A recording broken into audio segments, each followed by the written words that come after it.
Hello guys, kali ini aku mau bahas sesuatu hal yang menarik. Tapi sebelum mulai, jangan lupa klik dulu tombol subscribe-nya guys. Tanpa berlama-lama, langsung aja ke videonya. Let's go. Misalnya ada politisi ya dalam sebuah podcast menyampaikan ya ada partai coklat ya masuk ke sana, masuk kemari, dukung sana, dukung sini. Kemudian ada wacana teman-teman saya, Bung Dedi misalnya ya mewacanakan soal bagaimana reposisi polisi. Cuman dalam hati saya, kenapa baru sekarang misalnya Bung Dedi sampaikan itu? Ya kan? Kenapa misalnya ketika Pak Jokowi sebagai petugas partai menjadi presiden tidak menyampaikan hal itu atau tidak membicarakan hal itu? Kenapa? Nah itulah saya nggak tahu kenapa seperti itu. Saya Tapi jelaskan. jawab dulu. Enggak, kalau mau itu biar cepat saya jelaskan, cepat aja. Oke. Kita mengadakan pemilu langsung tuh 2005, 2008, 2010, 2017, 2020. Pernah nggak kita dengar seperti yang sekarang ini? Benih. Soal dengar atau tidak dengar itu tergantung kita masing-masing. Iya, enggak, makanya saya tanya aja langsung. Pernah nggak kita dengar kekacauan seperti yang terjadi sekarang? Ya bisa saja terdengar, cuman mungkin Ya jangan bisa saja, kan kita sama-sama ada ya, di DPR. Bisa saja. Itu artinya Nah. ada, ya, tapi sayup-sayup atau ada dia gemanya besar. Nah itu yang kadang-kadang pertanyaan sebahagian. Ya oke, teman-teman begitu. makanya kalau pertanyaan tadi kenapa selama ini enggak? Karena bahkan pada zaman Pak SBY aja nggak pernah terjadi Iya, kita ribut-ribut soal ini. Makanya kan sebahagian itu bertanya. Ya, padahal 10 tahun yang lalu itu cukup tepat misalnya untuk mengevaluasi secara kritis soal posisi kepolisian Republik Indonesia. Ya. Nah, oleh karena itu sekali lagi wacana ini bukanlah wacana baru, Bang Karni, sudah lama dibicarakan. Tapi saya lihat juga undang-undang kepolisian Republik Indonesia itu juga sudah mencoba melaksanakan agenda-agenda reformasi di kepolisian.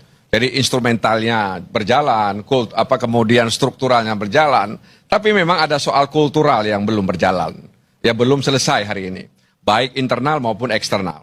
Jadi eksternal ya belum baik, kemudian internalnya juga belum baik. Sebenarnya juga dalam mengatasi kultural ini ada peraturan pemerintah, Bang Karni, ada peraturan Kapolri yang mengatur soal kedisiplinan dan kode etik bagi anggota Polri.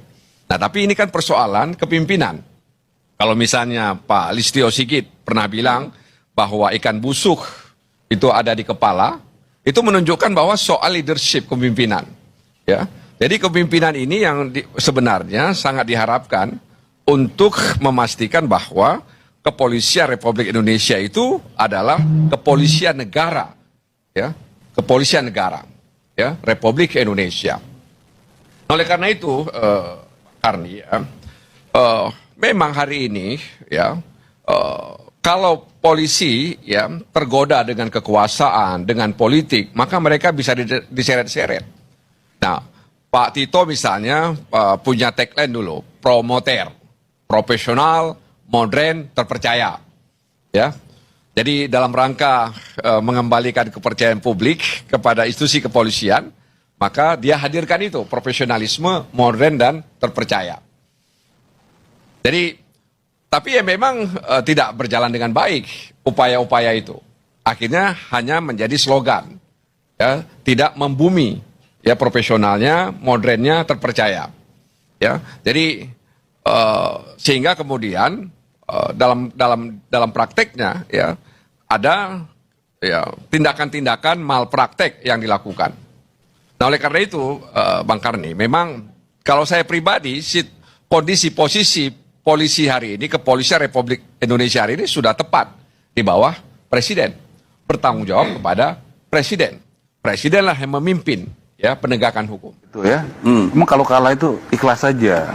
Enggak, kalau kalah itu udah- berat ya, gitu. Kalau belajar negarawan itu pernah menang, pernah kalah. Pak Prabowo itu berapa kali Nggak kalah? usah terlalu songong lah. Ya. Nggak usah terlalu songong. Udah lah. biar Bung Dedi Memang arah itu dulu, selesai dulu. faktanya. Nggak, dari kok tadi begitu. songong melulu lu soalnya.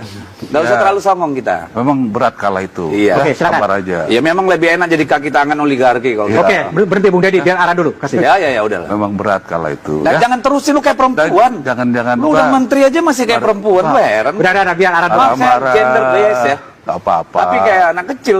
Ibarat rampok teriak maling, itulah Deddy Sitorus ketika dia mengatakan Jawa Tengah adalah kandang bansos.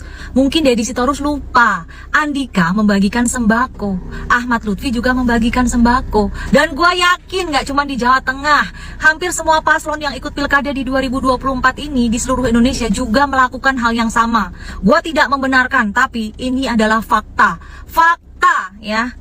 Tapi ya, gue mau concern akan satu hal ini nih, tolong. Di Solo, Banteng itu membagikan gas LPG 3 kg, gas melon. Gas itu adalah gas subsidi, ya, itu adalah bansos pemerintah untuk rakyat kecil. Dan untuk mendapatkan gas melon ini, gue sampai googling loh. Kita harus pakai KTP, harus pakai KK, yang usaha pun harus punya foto tempat usaha. Nah, pertanyaannya, kok bisa PDI atau Banteng ini mendapatkan banyak sekali gas melon yang dipakai untuk kampanye?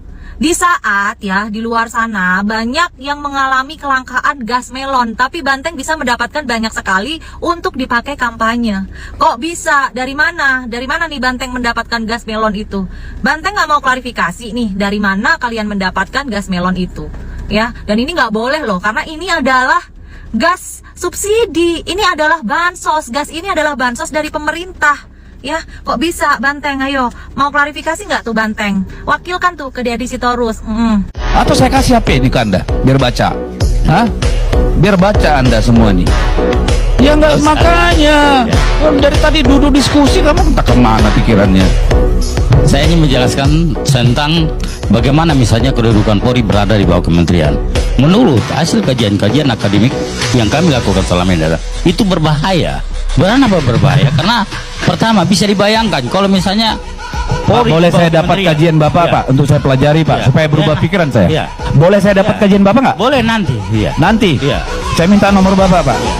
Kalau dalam 1 hari Bapak nggak kirim saya bilang Bapak melakukan pembohongan publik. Kajiannya kasih saya.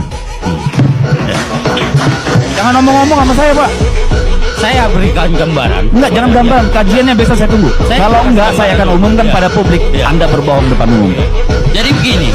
Jadi jangan misalnya abang menang sendiri, tidak juga lebih seperti ini. Jangan kau bawa ke situ. Kau bilang ada kajian. Berikan saya kajiannya besok. Kalau enggak, Anda berbohong. Tunjukkan saya kajiannya. Tadi saya sudah sebut kajian dari Lemhanas, dari BRIN, dari beberapa universitas terkenal. Mereka sudah melakukan kajian. Saya kirim kepada Anda linknya. Kajian Bapak tadi mana?